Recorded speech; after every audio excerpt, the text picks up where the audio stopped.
Hi there, I'm Katie Cat and welcome to Delaney's Well. I am going to be trying something a little different today.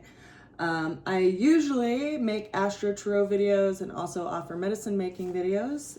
Today I'm going to be doing something a little different, and I'm going to be offering these monthly snapshots of the astrology transits that are going to be happening, and then walk through where they're going to be showing up in your own life. Now, this will be especially more important to you if you know your rising sign, because of the nature of this chart and how astrology works. And I guess before I jump into the chart and explain this diagram and what we're looking at here, I just want to explain what inspired me to study astrology and why I'm also inspired to create these videos and help other people, grab a hold of the reins of what's going on by way of the celestial chariot of the sky. I started studying tarot a long time ago when I was an early teenager, and put it away for a little while, and then had the opportunity to apprentice with someone for 10 years. And during that time, I drew my tarot deck. I actually drew 2 decks, but one of them I published and printed. That's the one that you see me read with, and I do have that available for sale if you're interested. But I drew it as a study, and as I drew it, my family members learned that I drew that deck, and they revealed that I had a grandfather that read tarot cards and that he was raised by his aunt. So that was kind of an interesting riddle in history and time, and I thought that was pretty delightful. But my study in astrology, was really just at its beginning phases through the introduction by way of tarot, because I knew that certain cards represented planets and zodiac signs and things like that. But when everything started happening by way of the pandemic in 2020 and the world kind of closed down, I started offering these daily tarot readings, and I started recognizing that major arcana cards repeatedly came up, and I started realizing that it was speaking to a reference to astrological influences, not just the meaning or definition of a card. And so that's really what developed my reading style as far as Astro Tarot. But I also simultaneously had started making art that was inspired by astrology transits. And in early 2020, we had a really big transit happening by way of a stellium, or a grouping of planets in the sign of Capricorn. And I wanted to see it 3-dimensionally. And so I wove it into a 3-dimensional dream catcher, or 3-dimensional orb, where each stone was placed to represent the planet that it was referencing the placement to. And that's what inspired me to start making 3D natal charts and 3D star charts and things like that. But it also really made me even more interested in tracking where the planets are and the transits, and reflecting on certain outer planets and when they were in certain areas of my own chart, and where different areas of my life developed under that influence. And so it got me really interested in astrology, which is why I'm going to be offering these monthly to you all, in hopes that it can help you, make more use of the energy that's available to us, rather than just feeling like it's all just happening and we're just thrown around by the currents of life. So with that said, every month in the beginning week of the month, or possibly before, if I can get everything together, I'll be offering these snapshots on what's going on monthly and where the planets are going to be moving and transiting that month. And then I will walk through all of the zodiac signs by way of rising sign, so that you can know what area of your life that's going to be influencing for that month. So let's describe this diagram. Okay, we see 2 circles here. We have an outer ring, which is the wooden ring, and there are Roman numerals within the 12 pieces of pie in that section, starting with the Roman numeral of 1, and then moving counterclockwise all the way over to the Roman numeral of 12. Now, that circle represents the 12 house system. The first house, second house, third house, all the way down or around sequentially to the 12th house. And each of these houses represent a different area of your life. Now, within that circle, we see this other ring that has different colored marbles on it to represent the current placement of the planets on January 1st of 2026.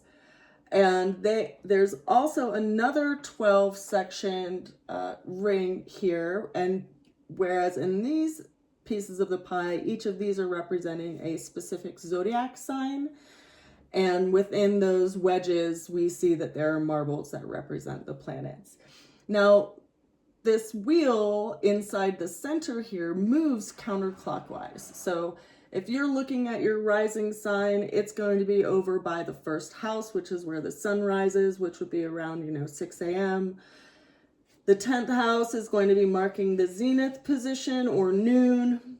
The 7th house is going to be marking sunset or the descendant. And then the 4th house is going to be marking the foundation of the chart or midnight.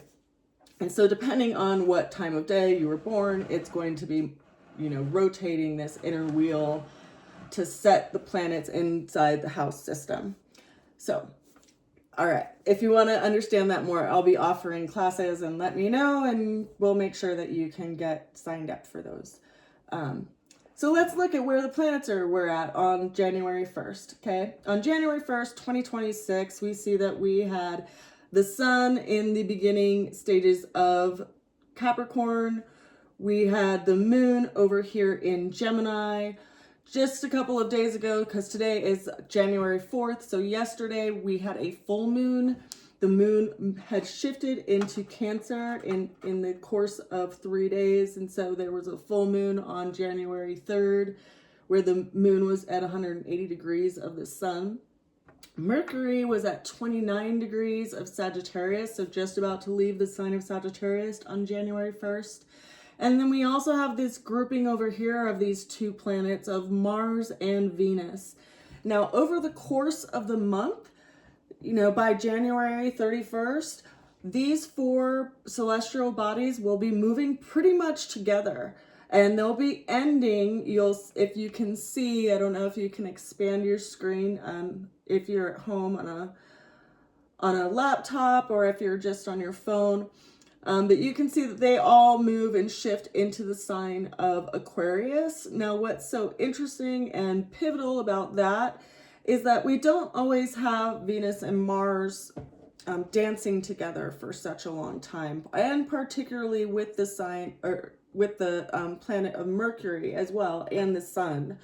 So these three planets together, along with the sun, is kind of like, they're having like a huddle with their energy and discussing something and working something out. Mercury is our communications. It's the way that we think about things. It's new information coming in, new information being carried. Consider that Mercury is the messenger of the gods. So things are in motion, and that is also in alignment with Venus, who governs our self-care, our nurturing, our monetary being and wellness, and our aesthetic, how well we take care of ourselves. And then Mars, which is our will and our action-oriented kind of principles, like what motivates us. And they're all in the sign of Capricorn right now. Now, what's interesting is that Mars likes to be in Capricorn, but Venus is not so great and not so happy about being in Capricorn, but I think together that they have a decent relationship here. What's interesting is that they're going to be shifting over here into Aquarius within the month, and they're going to pass over the planet of Pluto. So Pluto right now is at 3 degrees of Aquarius. It's in a sign that's a fixed sign. Aquarius is fixed air sign. And so here we have the planet, which is about ultimate transformation and self-control, is going to be in this dance with these 4 planets here within the month. So we'll walk through that, and we start with very interesting relationships that are happening right off the bat. January 1st, we had Mercury was in a square relationship with Neptune over here at the end degrees of Pisces, and so the way we see things and coming to reality and some kind of sobriety around our dreams and any kind of illusions we had, and coming to terms with that, like being challenged by something that we have to come to terms with, was kind of right at the front gate on January 1st. Now, as we move through the month, we'll see that we'll have specific conjunctions with these inner planets. On January 6th, there's going to be a specific conjunction with the Sun and Venus. Venus is a pretty fast-moving planet. Okay, when we look at how quickly any of these celestial bodies move around this zodiac wheel, you know, the sun, of course, moves around in 365 days. The moon, because it rotates around Earth, it rotates around Earth roughly around every 28 days. So it goes around this whole wheel roughly every 28 days. Mercury is the fastest moving planet, so it moves around this wheel at 88 days, whereas Venus, it is going to be moving around, it moves around the planet, once, 224 days, so just shy of like 2/3 of the year. But it's going to retrograde this year, and it's going to retrograde in the sign of Scorpio. And so it's interesting because it's going to be kind of visiting this place of Aquarius, which is square Scorpio. And so it will be doing some work in some areas that we feel very fixed in nature by. And then we have Mars, which Mars likes to be in Capricorn. It's going to be initiating any kind of new beginning or any like fresh start that's going to be initiating this month in the sign of Capricorn, depending on the house that you have Capricorn in your chart. Now, we also have the North Node over here at 10 degrees of Pisces. This month, it's only going to be moving back to 1 degree and 9 degree of Pisces. So if you have any placements close to, 9, 10 degrees of Pisces, you're going to be feeling the energy of this North Node and feeling really strongly redirected.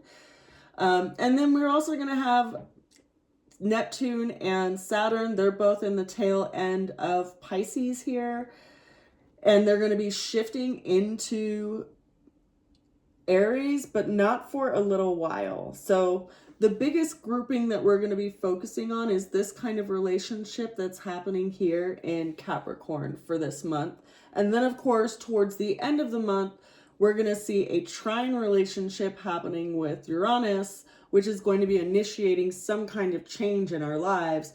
Now, Uranus has an orbit of 84 years to go around this whole zodiac wheel.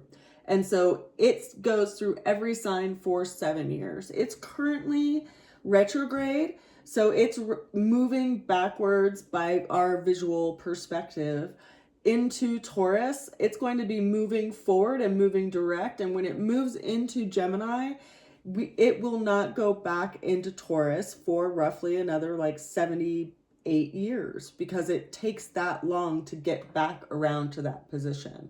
So it's been creating changes and reorienting our agricultural system, our monetary system, our belief system, everything basically that's governed by Taurus in the world, and everything that's a fixed earth by nature.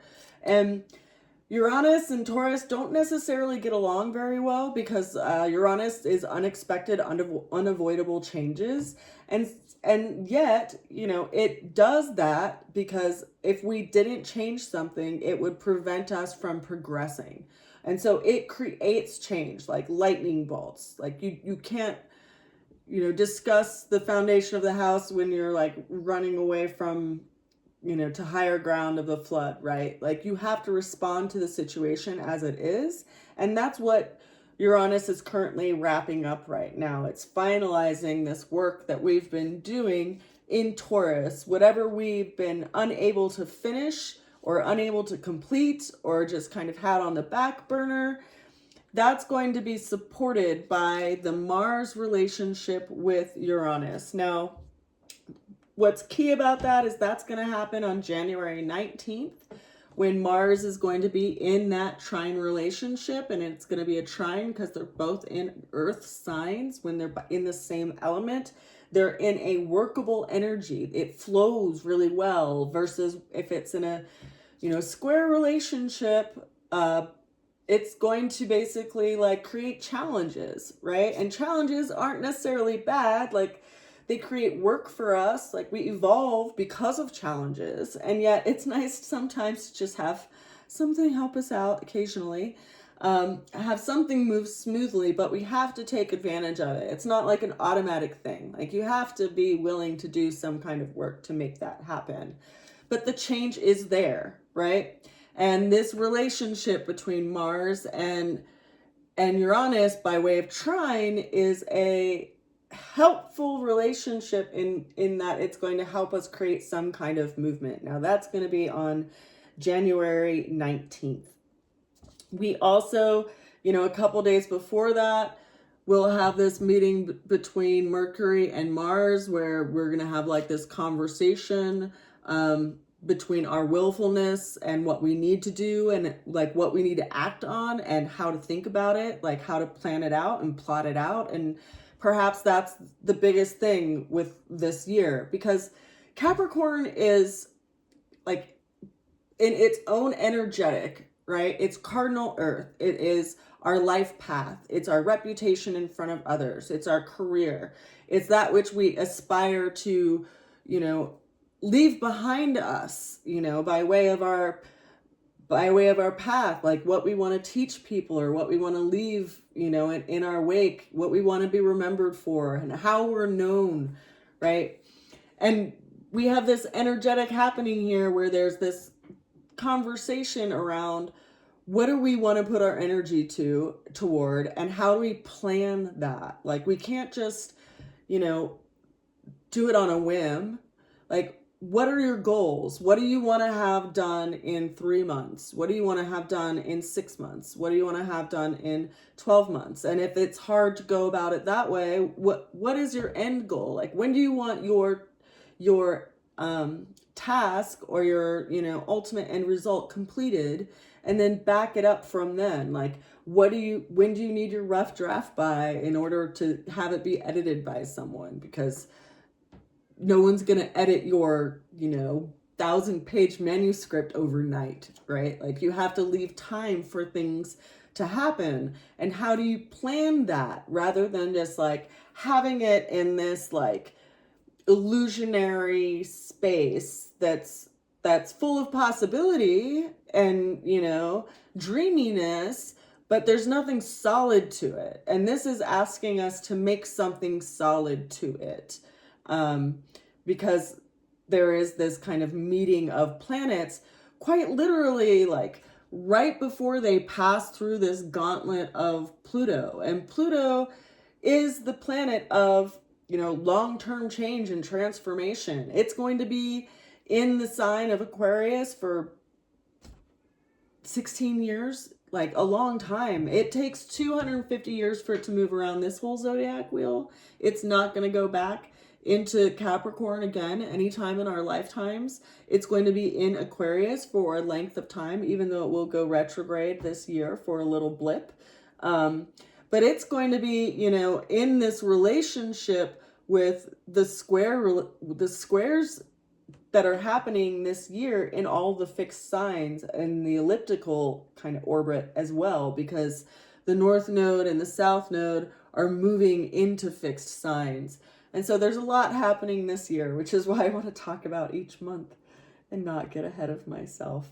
But I think our biggest orientations that we need to kind of get a hold of for the month of January anyway is plotting our course, what we want to accomplish, what we want to do every month, maybe, where we want to set aside time weekly to build something that we want to release at a certain time.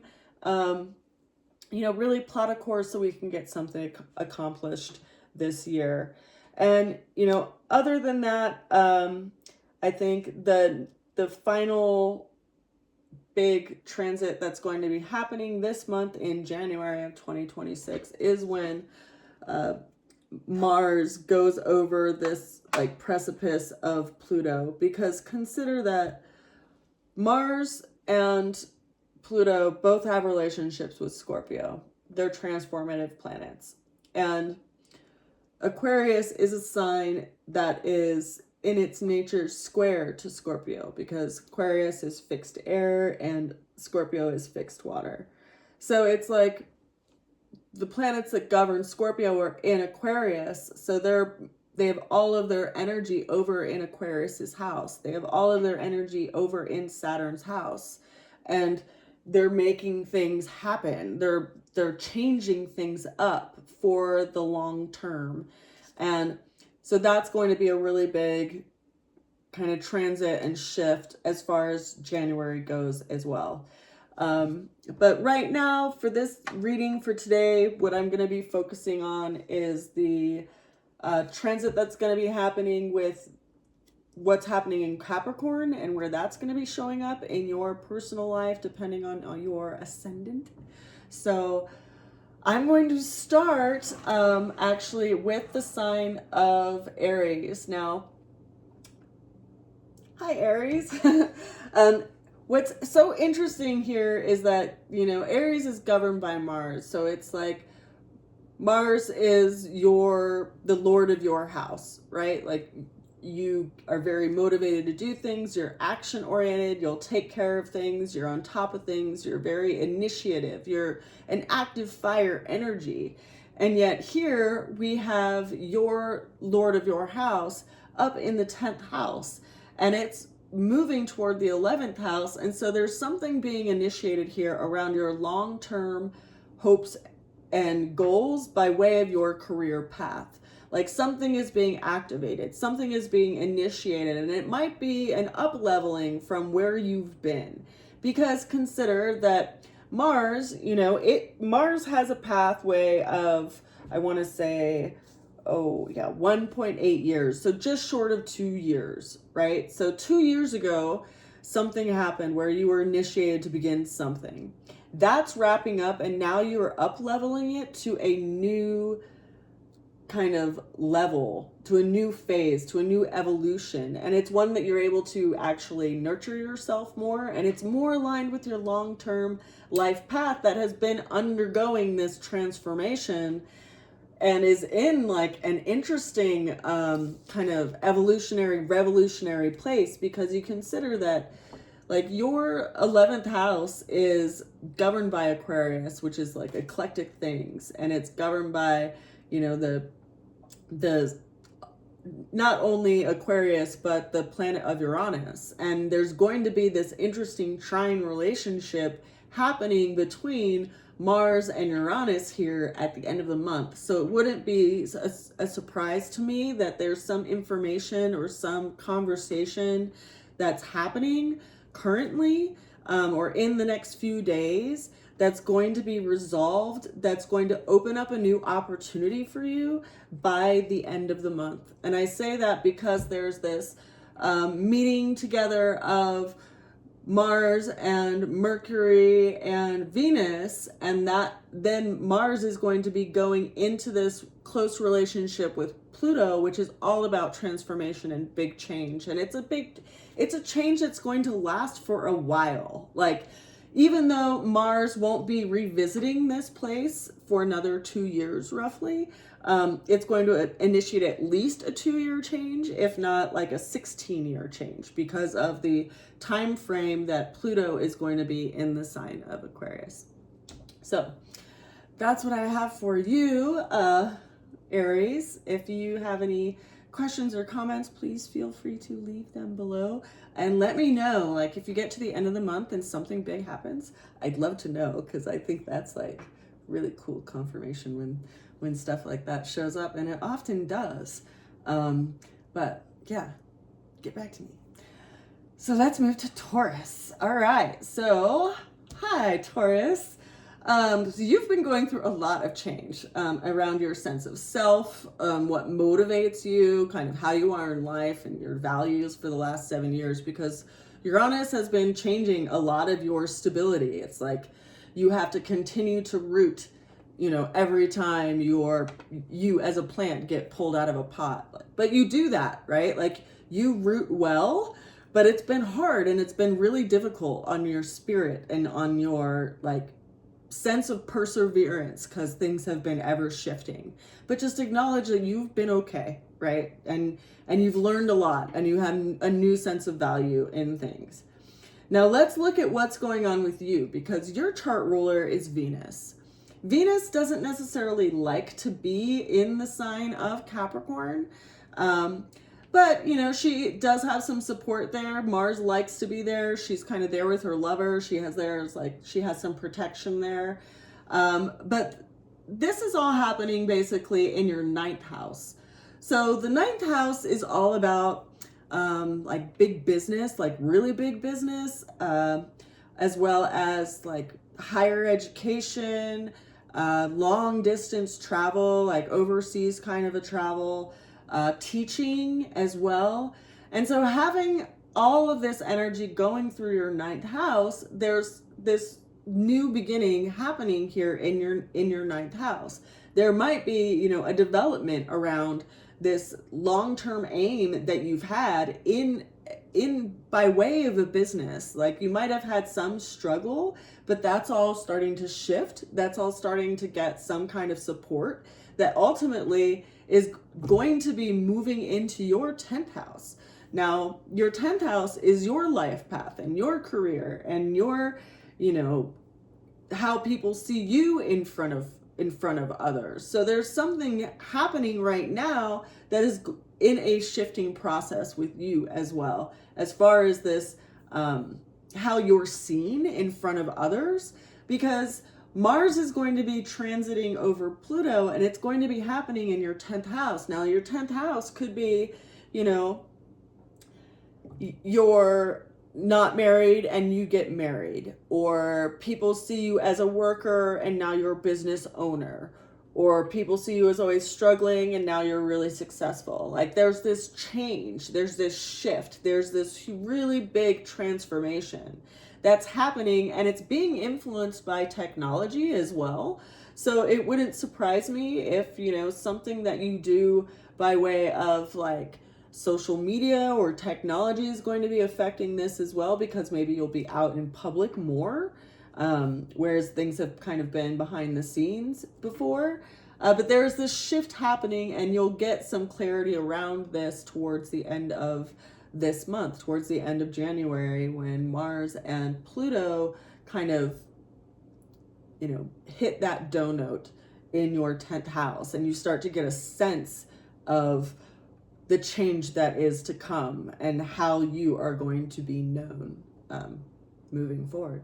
So pretty interesting. So Gemini people, hi Gemini. So Gemini rising folk, this is all happening in your 8th house.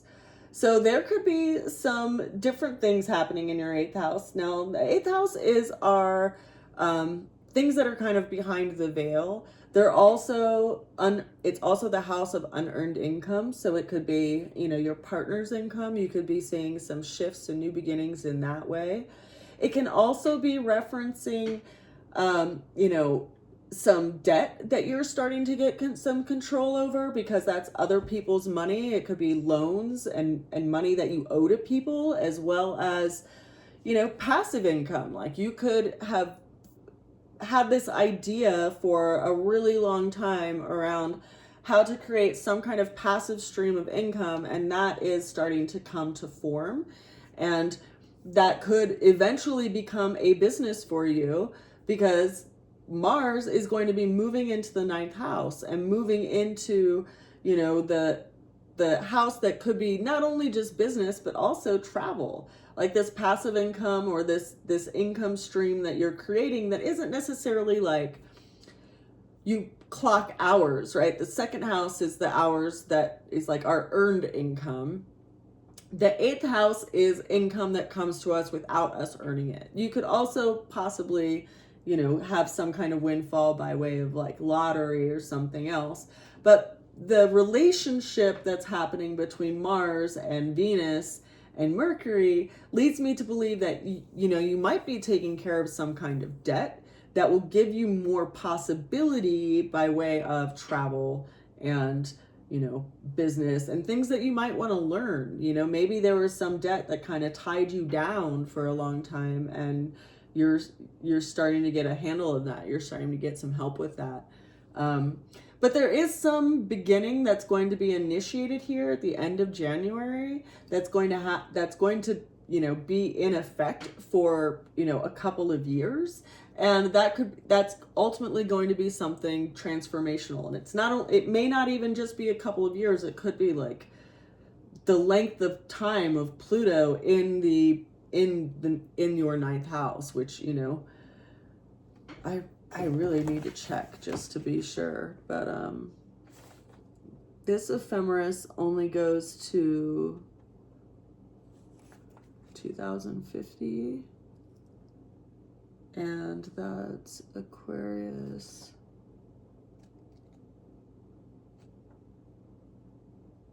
So 2041. Yeah, it's at least like 15, 16 years that it's going to be in Aquarius, and I'll look that up to be exact in the next video.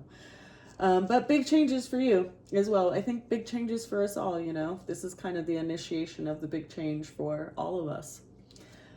So moving on, we're going to go to Cancer. Hi, Cancer. So you've had some interesting things happening. I mean, I'm sure that the full moon that happened on the 3rd was enlightening to you in some respect, because we had Jupiter in your first house in Cancer, if you have a Cancer ascendant, for roughly, I want to say like the last 9 months or so. It's going to be in your first house through to June, I think it is, that it changes. Yeah, June 30th, it leaves and goes into Leo, but it's been in your first house, so it's been expanding a lot of things. You might have gained some weight. You might have also, gained in your sense of self and your sense of motivation and gotten some help in that way. Also, depending on what other planets you might have in the sign of Cancer, along with your ascendant, or if it's your sun, or, any other planet as an example. But that's been a big change, and there's just a full moon there, which probably brought something to light, something that you need to let go of. Maybe it is a type of food, because you have been, experiencing maybe difficulty losing weight, or just like staying the same weight. So some big changes have been happening there, possibly for you. But all of this stuff that's going on with Mars and Venus and Mercury and the Sun for the month of January for you is happening in your 7th house. So there's something happening for you by way of your relationship, and this isn't just like a relationship that you met a couple of months ago. This is a long-term relationship, like a committed relationship, a partnership, romantic partnership, or business partnership, or close friendship. So there's something that is, getting some help or assistance or coming back around for the month of January. Maybe some nice conversations or communications and tending that's going on, or even agreements. It could even be possible that there's, some kind of wedding or something happening, because there is this meeting of Mars and Venus. And what is interesting is that, I do say,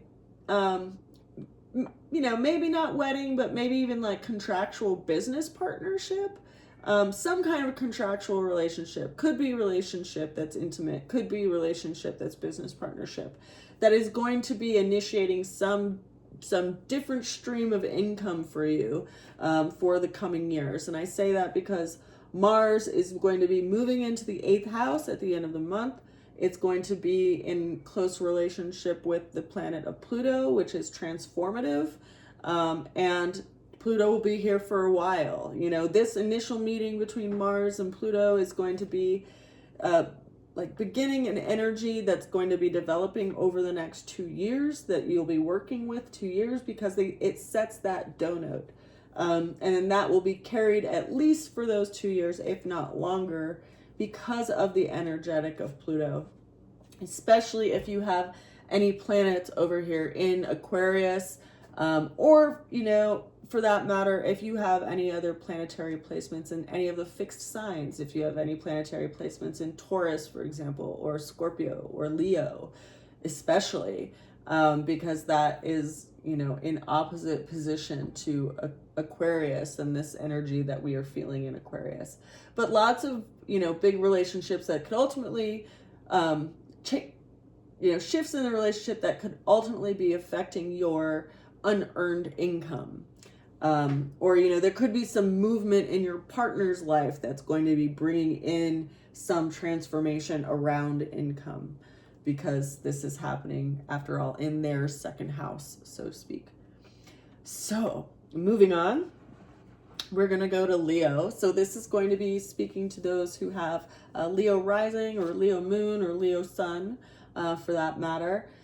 Now, all of this for you is happening in your like daily routines and in your house of work, as well as even your, you know, things that are happening with, you know, small animals or pets. So January for you could be change in a lot of different areas. Like you could be initiating the New Year resolution thing where you're like, I want to change my routines. I'm going to, you know, come up with a strategy.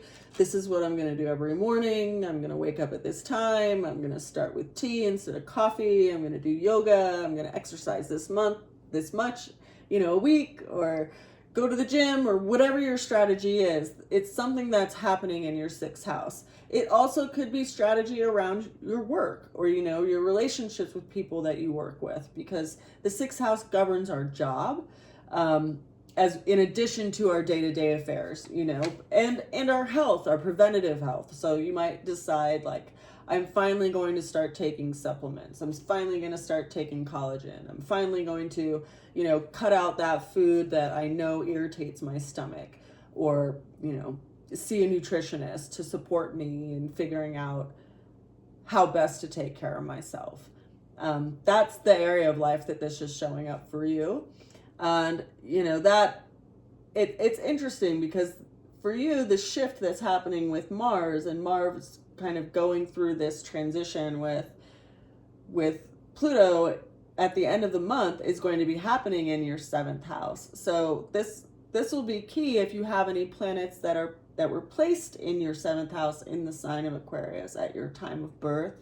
But this is ultimately, you know, when we take better care of ourselves, we can take better care of those around us. We have more time for our loved ones. We have more time to put towards things that we care about because we feel better. And so I feel like there is this, you know, window that's happening right now that's preparing you for something else that will be growing from the effort that you're currently making with yourself right now.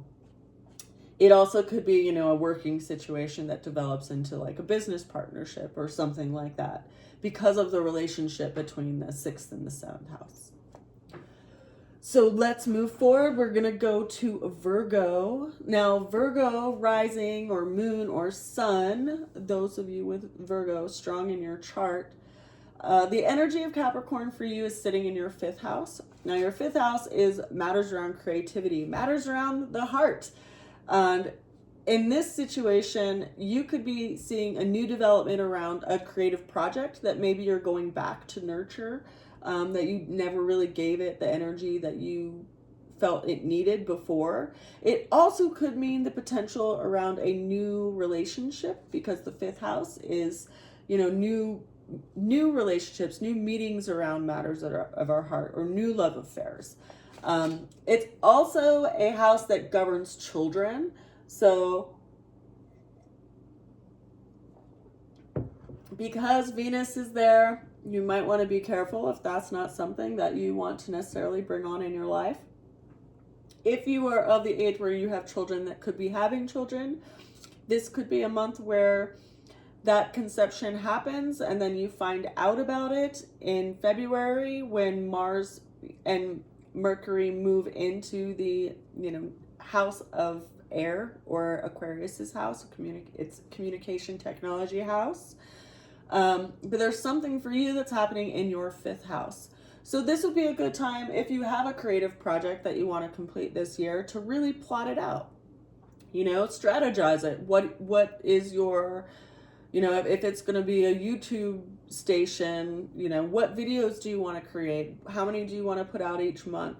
What's your strategy? Because then you can be accountable with yourself versus instead of like just staying in this like idealistic kind of space of someday, one day instead of today. So what can you do today to move you forward in that creative project that you've been wanting to create?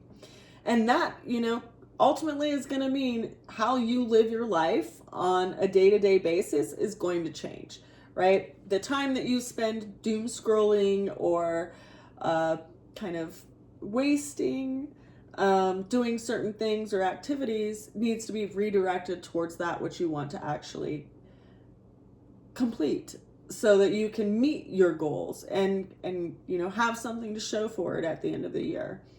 So all having these planets move all throughout the 5th house is initiating that, and you're in this planning process, and then things will really start moving and come into like a good strategy and new routine at the end of January.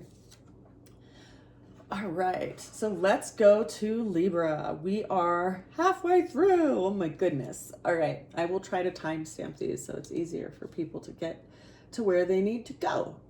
So Libra, for you, we have the energy of Mercury, the Sun, Venus, and Mars all moving through your 4th house. Now, our 4th house is matters around our home, like our physical home where we live. It also matters around our relationships with our family and our mother. And it's the foundation of self. And, having these move through the 4th house could be a good time that you're actually like cleaning house, you're organizing your house, you're kind of getting rid of things that are just kind of in the way to make room for something else to come in, possibly to make room for a new project or new endeavor, or maybe even a new kiddo, because, Mars is going to be going through the 5th house and coming into conjunction with Pluto. So you have that similar energetic to Virgo rising people. There is like a similar energetic with Scorpio as well, as far as that grouping of signs. But you can see that you have this meeting of planet that's moving from the 4th house to the 5th house, which is basically bringing an energy there, bringing a space to maybe have a creative project or a creative endeavor that's really, transformative for you. Or, as I said, because it could be dealing with mothers or motherhood. It could also be like grandmotherhood. So you could be creating a space for that little one to come in, so to speak, or a creative project to kind of bear fruit and to develop as well. Now we're going to go to Scorpio. Scorpio, if you have an ascendant of Scorpio or a rising of or also known as rising or moon or sun of Scorpio, this places this dancing of these planets in your 3rd house. So the 3rd house is, our communications. It's how we think about things. It's also, short distance travel and our relationships with our siblings. So the 3rd house is also elementary education. So you could be, learning something new, like a new way to do something that you're going to be able to implement on a day-to-day basis, because this is day-to-day learning. This is practical learning. Also, communications, because Mercury governs the 3rd house. It's Gemini's house by nature, and so Mercury likes the 3rd house, and so there could be some kind of communication coming in to your life that is going to be very supportive and is going to kind of initiate some change, possibly a change in home or and not necessarily a movement, although it could be a movement, because Mars moving through the 4th house at the end of the month could be initiating a move, but it also could be initiating some kind of transformation around the home. Like if you need to upgrade something, if you need to, you know, like change your bathroom or your bedroom. You could just even be like moving furniture around your home, but there's some movement and some shift around the home space. Or possibly around, you know, your relationship with your mom, because it's moving into the fourth house and you have Pluto sitting in the fourth house, which is going to be greatly transformative for a good span of time. And they have a special relationship with you because as a Scorpio rising, Mars governs your chart. And so Mars, wherever Mars is going to be really powerful for you, especially if it's going to be going into a square relationship with your rising, and it's going to be going into the fourth house. So there is a challenge that's presented here, you know, depending on what other planets you might have in Scorpio or any other fixed signs. But there is definitely a, you know, a revolutionary kind of principle happening in your home space, and it's also being influenced by, you know, that Aquarian nature, which is very you know, I want to say like cosmic or technological, kind of like new development, because your fourth house is naturally governed by, you know, Uranus and Aquarius. So interesting changes for you, interesting shifts. I'm curious what kind of communications are going to come in this month for you, or new information is going to come in for you. Possibly even, you know, some kind of traveling happening that initiates some big change for you, the new way of doing something around your house, around your home. So Sagittarius, hello. Sagittarius, if this is your rising sign or your sun sign or your moon, this places all this energy in your second house. So things and matters around earned income, how you earn your income, your values, because that's what the second house governs. There's some communications and some kind of interesting reflections happening here, because you have, you know, Mars is trying to get you to think about how you can earn money in different ways, and that is going to right now be kind of in a discovery type process, because you're thinking about things differently, you're, you know, kind of moving through life a little bit differently. And when Mars comes into that conjunction space with Pluto here at the end of the month, I think that's going to initiate some kind of conversation that is going to be changing how you earn your income. And primarily because Mars is going to be leaving that space. So he's kind of in this like active, what can I do? You know, and also like possibly even like burning through your money quite literally, because the second house is the money that we have on hand, and Mars is like moves fast and moves quickly. And then, you know, there could be kind of like a reality check in that space once Mars gets to the third house, and you have to consider, you know, where you're going to travel and where you're going to be. And it's interesting because for you particularly, you know, there's this square relationship happening between the North Node, which is in your fourth house, which is kind of telling you need to think about where you want your home to be, and your first house, like your sense of self. So that's an interesting thing to reflect upon in the next couple of months, depending on where Mars goes, you know, how Mars moves through this space in your chart, because there is going to be this initiation of different conversations here that are going to be very largely transformative for you in February, particularly. Mars is moving pretty fast. So there is, you know, you might feel like the world is kind of moving a little fast for you. It is kind of forcing you to kind of get things going. So for Capricorn, everything is happening in your first house. If you have a Capricorn rising sign or sun or moon, you are experiencing a solar return, which means that, you know, depending on the day that you were born, this is roughly where the planets would be looking like, for, you know, to implement and influence your coming year. So it'd be like a solar return chart for you. But all of this is happening in your first house. So you're probably looking a lot at, you know, what you put into your body, how you take care of yourself, what motivates you on day to day. And that is coming under a lot of change. And it's also going to be changing your ultimate belief system. And that's already been initiated by Pluto's visit into the second house. But you're really going to kick it into high gear at the end of January when Mars, this red planet over here, comes into a tighter mix with Pluto over here. And, you know, there is a really big shift happening later on this year when Jupiter finally moves into Leo, and it's going to be opposite Pluto, and we'll see even more expansion in this space.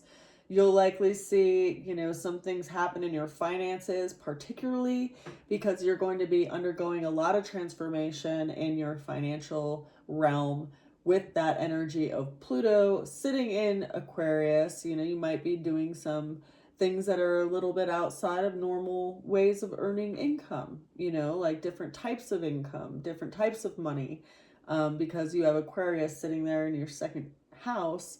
And then, you know, you might also be expanding your unearned income in a lot of ways when Jupiter finally shifts over into Leo in June of this year. But that's going to, in the first couple of weeks, be in opposition to Pluto. So there's going to be an interesting dance and possibly a little risk that's being taken there for you.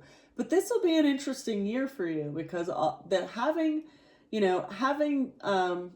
all of this energy kind of start off in the beginning of the year in January, it's like you're tending to yourself. You're probably, you know, getting the facial treatments you've always wanted because Venus is going through the first house and taking care of yourself and tending to yourself, and maybe, you know, just initiating the things that you need to do to take care of yourself.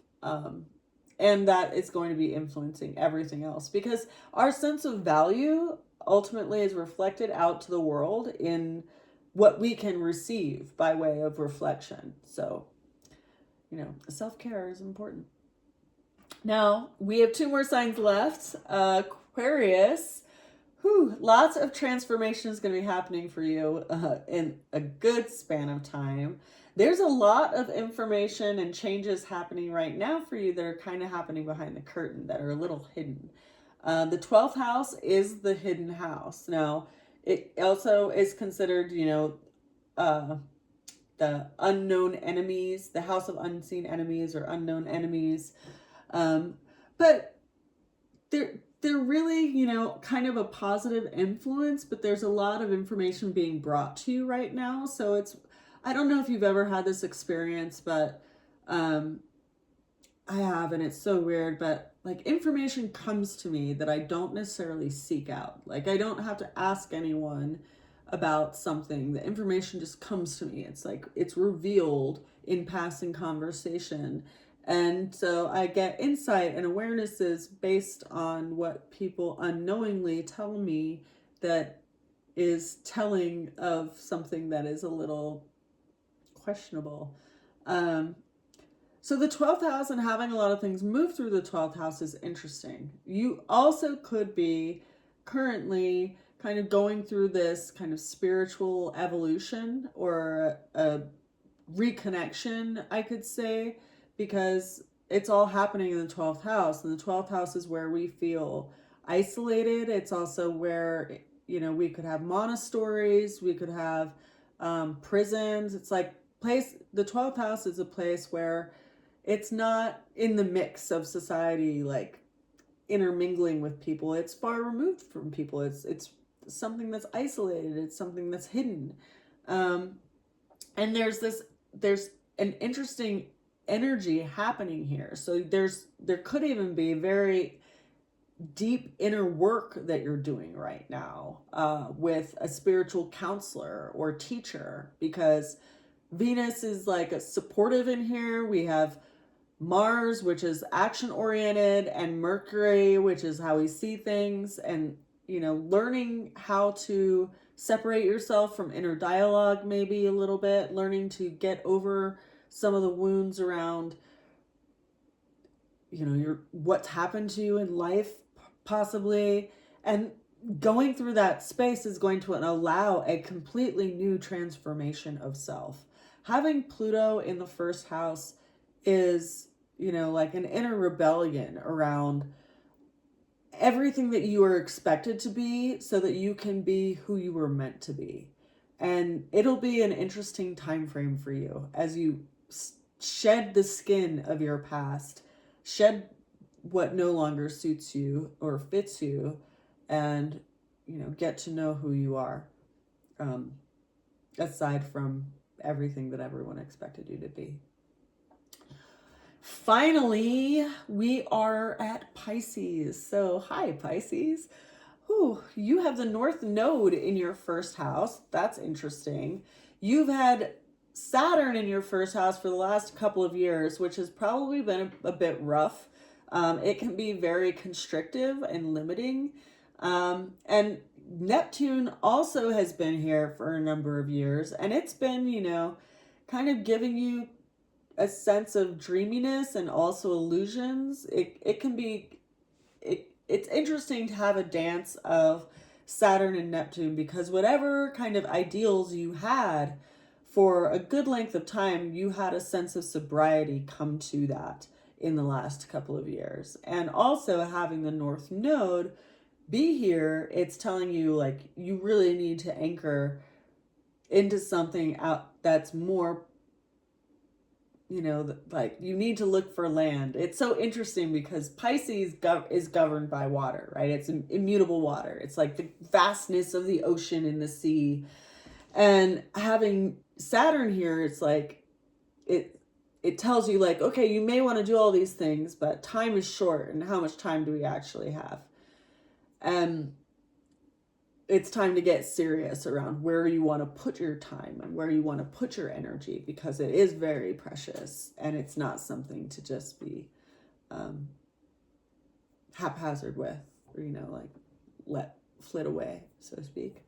But that's Saturn and Neptune in the North Node. Now, as far as Mars and Venus and Mercury and the Sun go, that's all moving through your 11th house. Now, the 11th house is our long-range hopes and dreams. It's also matters around our friendships and the money that we earn from our career, not necessarily our job, right? So there's an interesting refresher going on here. And there's also an interesting anchor to consider by way of Pluto in Aquarius in your 12th house, because Mars is going to dance with that Pluto in Aquarius here at the end of the month. So are your friends kind of bringing something to you this month? Are you able to visit friends? Are you getting kind of a clearer insight and clarity around possibly some friendships that aren't helpful or useful to you, that might even be like sabotaging some area of your life? Like if you want to eat healthier, but you always hang out with the same people that always eat, at like the diner that only uses marjoram, like, can you bring your friends with you? Like, can you get them to be on board with your changes? Because there's a shift, there's an energetic here that's changing this month. Or maybe you're even getting a visit from an old friend, because Venus is a very nurturing energy and it's bringing something up that's going to be initiating some kind of change. So, an old friend coming and talking to you about something that maybe, is sabotaging them or sabotaging you. And so there's a different way to look at the relationship or development around the relationship. Or even, possibly a friend that's like getting you to look at something like that you need to let go of, or a deeper connection with something that's connects you to your own what you're seeking in life, your spiritual seeker in your life. Because it's moving towards the 12th house for you. Now, the 12th house is traditionally governed by Pisces. And so it's where it is said that, you know, one is closest to God, because that is where one's sense of self dissolves in reflection to the divine before it is reborn into Aries again. So, you know, the whole zodiac wheel is speaking to evolution of our sense of self. And in Aries, it would be like the newborn child that, you know, is naive and has to learn everything, and then it develops into eventually like the spiritual seeker that dissolves itself to be reborn. So it's our spiritual evolution of a being, right, throughout the zodiac wheel, so to speak. So the 12th house is where we dissolve, like what is being transformed in your life, what is, you know, kind of what is being initiated to being transformed in your life, because that's this dance that's happening with Mars. Because ever since Pluto came into Aquarius, it hasn't met with Mars yet. Mars takes, you know, roughly around 2 years to go around the whole zodiac wheel, and it is the planet that initiates things. It brings action to things. It calls us to task. It, you know, forces things into motion. And it's going to be coming into this dance with Pluto, and Pluto is going to be here for a long time. So this might be kind of the initiation of a bigger kind of connection to some kind of spiritual faith, or, you know, the initiation of like some kind of isolation or some kind of inner work that is highly transformative, because it's going to be going through the 12th house with the energetic of Pluto. So that is our visit around the zodiac ascendants and signs for the month of January. I hope you find it useful. Please let me know how it worked out for you. And if you need help in figuring out your ascendant sign, it should be on your natal chart wheel. If you have access to your natal chart, it'll say ASC or ascendant. Or if you're looking at your chart, it will be over in the first house, and it'll be the sign sitting there on that that horizon, so to speak. So that is our monthly snapshot. I did want to say, if you are waking up in the early morning hours in January, you will see Jupiter setting on the western horizon if you wake up before the sun rises. And if you are watching the sun set just a little while after the sun sets, you will see Jupiter rise on the eastern horizon, because they're roughly about 180 degrees apart. And of course, that timing will shift as we move further into January. But sometimes it's fun to just be able to identify stuff in the sky.